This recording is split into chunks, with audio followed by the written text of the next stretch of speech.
So I thought I would start off today giving you a little bit of background for those of you who might not be familiar with global migration figures, the size and scale of the topic that we're going to be focusing on today, as well as some initial trends and definitions of the types of migration we're going to focus on. So let's get started. If I can find the right screen. There we go. So let's look at a couple of different trends and types of international migration. We are living up until about February of 2020 in an unprecedented era of human mobility. Over a quarter of a billion people around the world are living in a country outside of the one they were born in.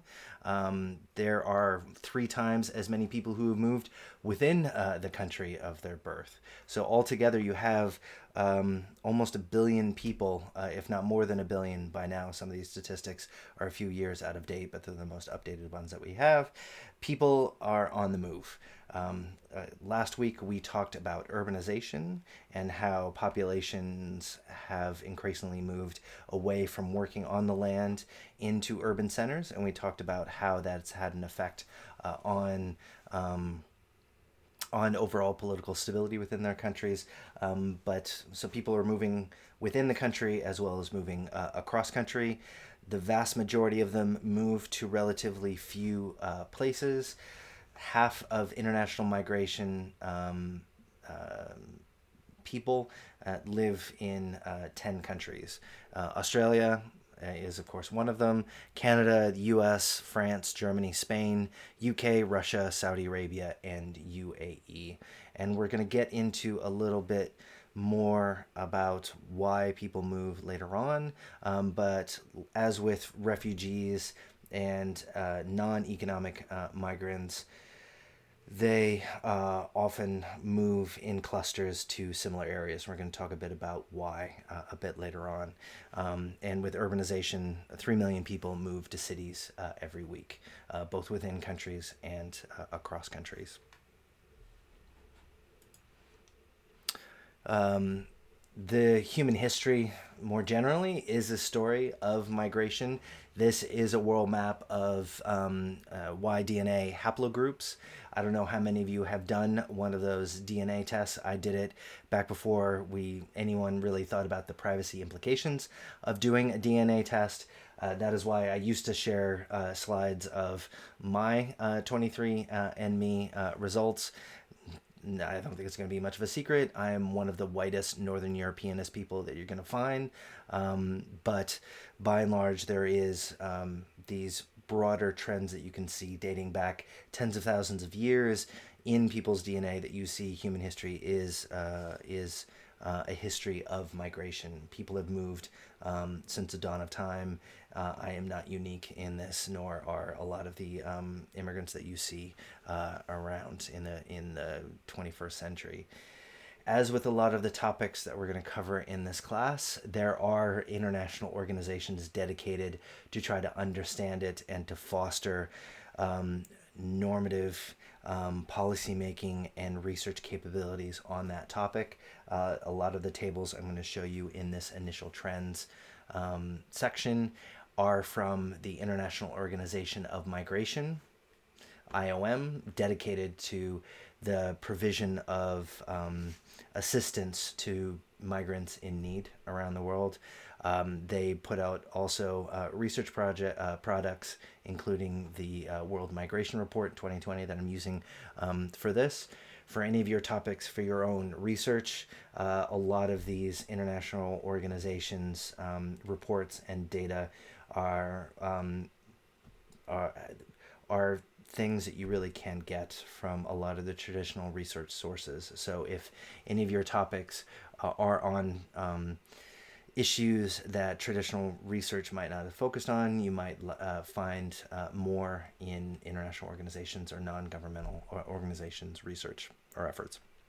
Anyway, so the initial trends from this report shouldn't be that much of a surprise. The growth in international migrants has increased over the last 25 years from 174 million to 272 million people around the world. As the population grows, the absolute number of migrants has increased as well, although the percentage of people who have moved have stayed relatively constant at around 3 to 3.5%, which I think is interesting. Also, the gender breakdown is slightly skewed towards men, but 52 to 48, it is remarkably close, as well as across age groups as well, that you have roughly equal amounts of men and women as migrants across age groups and absolute numbers. When you think about the proportion of people around the world who are migrants, it's roughly 1 out of every 30 people are living outside of the country of their birth. And this number of people who have moved definitely varies by region. You see a lot of clustering of people into, like I said, the top 10 countries: the U.S., Saudi Arabia, U.S., Canada, and Northern Europe. Also, you see a large percentage of people in Qatar. Almost 80% of the people living within the country are migrants. Canada, 21%, Singapore, 37%. So the numbers in certain countries are quite high, and others not so much. Okay. Where are all these people going? I mentioned the top 10. Australia is there at number 9 or 10. U.S. is by far the largest destination for migrants, followed by Germany, Saudi Arabia, and the Russian Federation. Australia's in there, and the number of people who live outside the country of their birth, the largest top three, two of them are countries that have over 1 billion people: India and China. You also see Mexico having a quite large absolute number of people moving abroad, not coincidentally, given the long border that Mexico shares with the U.S., as well as migration to Canada. So you see some overall trends of where the people go and where they come from. We're going to talk a bit later on about displacements by conflict and natural disasters. IOM gathers information on refugees as well as internally displaced people. The next video, we're going to talk about how what the differences are between refugees and IDP, and internally displaced people, because the difference is significant and has implications for people and their ability to receive need. And this is going to link to the drivers of conflict we're going to look at later on for today. But as you see, IDPs, displaced by conflict, have increased since 2012 or so, while the number that have been displaced by disasters varies a little bit, but it doesn't have that kind of upward trajectory than those displaced by conflict, though the number of people displaced by disasters are higher. So the trend is telling you one thing, but the sheer numbers show something else. The International Organization of Migration, since the Arab Spring and the displacement of people from conflicts like from Libya, from Syria, and other areas, have led the IOM to try to get better data on the number of people who have actually died in the process of migrating. You can see the increase from 2004 to 2016, the number of people killed trying to migrate, and then that has thankfully decreased in recent years. Since 2017, 2019 had a brief update since 2018. But this graph also shows the fact that the two areas that you're more likely to die in migrating is in the Mediterranean, trying to get across, often from North Africa or from the Middle East to Europe, but then also in sub-Saharan Africa as well. We're going to look at in more detail how a lot of people migrate to the global north for economic reasons, but it also there's a large number of people who are fleeing conflict or looking for greater economic opportunities that stay within a region. The migration in Zimbabwe, for example, one that comes to mind after the economy in Zimbabwe declined after 2000 to South Africa, is one of those largest south to south migration for people looking for more opportunities just in the neighborhood, not looking farther afield. You can see from this map, it's from 2016, it's the most recent year that I could find, the established routes that people often follow in migrating from North Africa and the Middle East across the Mediterranean. International Organization of Migration has tried to gather better detail about the people who are moving across borders and to try to move their assistance farther and farther along this path before they actually try to get across to Italy, Greece, or Spain across the Mediterranean. You can see other people have gathered information, including from the U.S. Department of State, showing irregular migration routes across Western Africa. This is an area of increasing interest for security reasons for the U.S. We've touched on the U.S.'s military deployments in Africa in recent years, but there's also humanitarian efforts at trying to understand how people move across borders, why they follow the routes that they do, and what ways people make decisions in how to go and where to go and why to address those needs. What I haven't done really is talk about how the different forms of migration matter, both for how the international system treats people, how their own governments or neighboring governments have responsibilities to provide for people who move across borders, and how the push and pull factors for these different types of migration can differ. I'm going to follow on in more detail in a minute how how we define these types of migration. I'm not going to spend as much time on voluntary economic migration, though that is important. But for the direct links to human security and conflict, there's been less systematic research on that as a topic, which is interesting and something to think about. So three major types of migration I want to focus on today: voluntary economic migration, involuntary refugees from conflict zones or from repressive governments that people fear that they're not going to be treated fairly and receive due process. And lastly, environmental migration due to scarcity or changing conditions. There's been increasing research in recent years on what environmental factors can lead people to migrate, and it can be difficult to try to disentangle environmental migrants from refugees and economic migration, which we're going to talk about in a second. So yeah, I am an economic migrant. Often, I am the economic migration, especially from developed to developed countries, aren't really the focus of this class or others as well.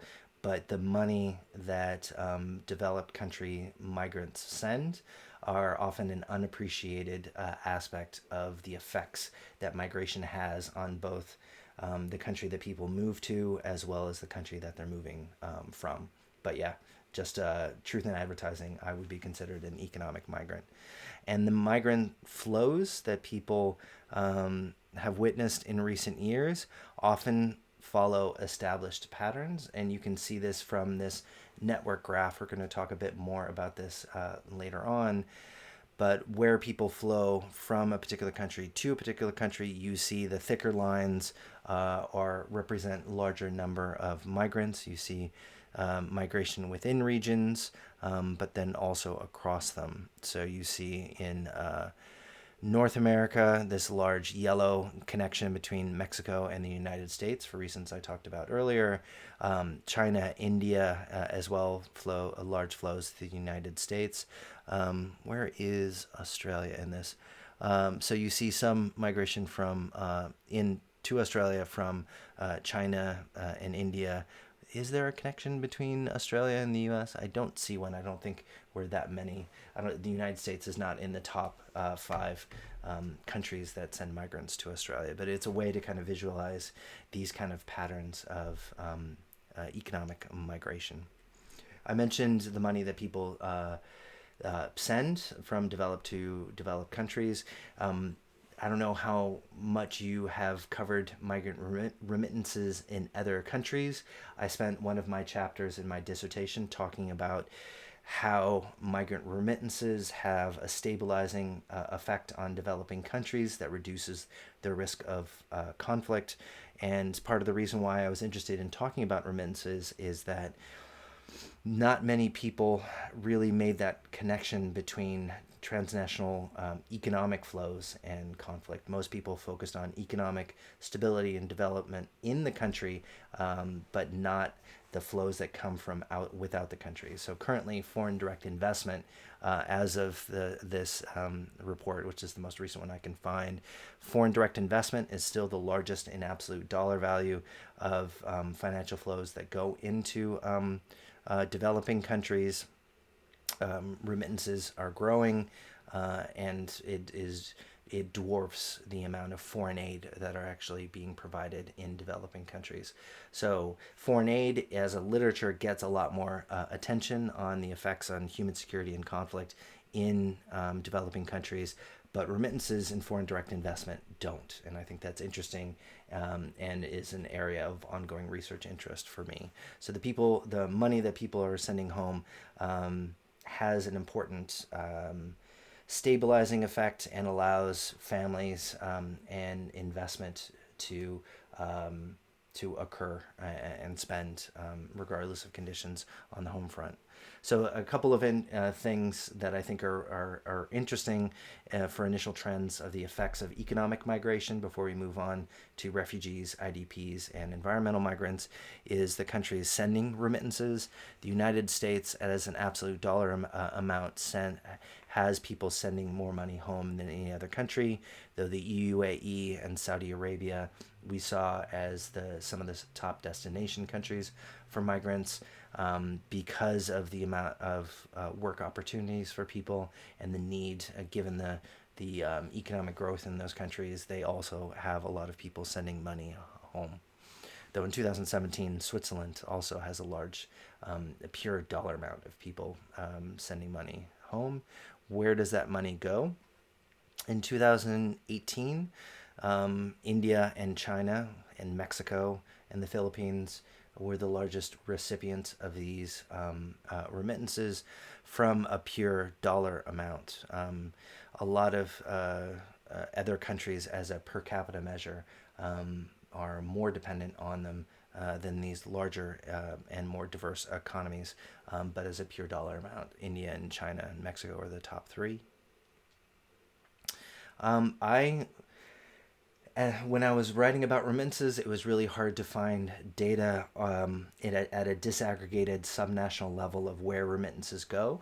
That's starting to change, but there's been less of an issue in the research and international organizations on subnational disaggregation of where it goes than to trying to lower the cost of people sending money. One thing I've definitely appreciated since moving to Australia is how costly it is to send money across borders. There's been some initiatives to try to lower that, especially in developing countries. And there's better data on this. The World Bank has made this a focus for them. And so this is just a screenshot of how much it costs to send 200 Australian dollars to China. You can look at it in a bilateral way on this website with the World Bank. But you see the number of different operators. Western Union, definitely one of the largest international players in this area. But it's surprisingly expensive as fees to move money across borders. It can cost up to 6% of the total amount that you want to send, especially if it's smaller amounts to move across borders. TransferWise, Western Union, MoneyGram have tried to make new products to try to lower those costs, but it's still surprisingly expensive to move money across borders, especially for people who might not have access to these products or are in more remote areas.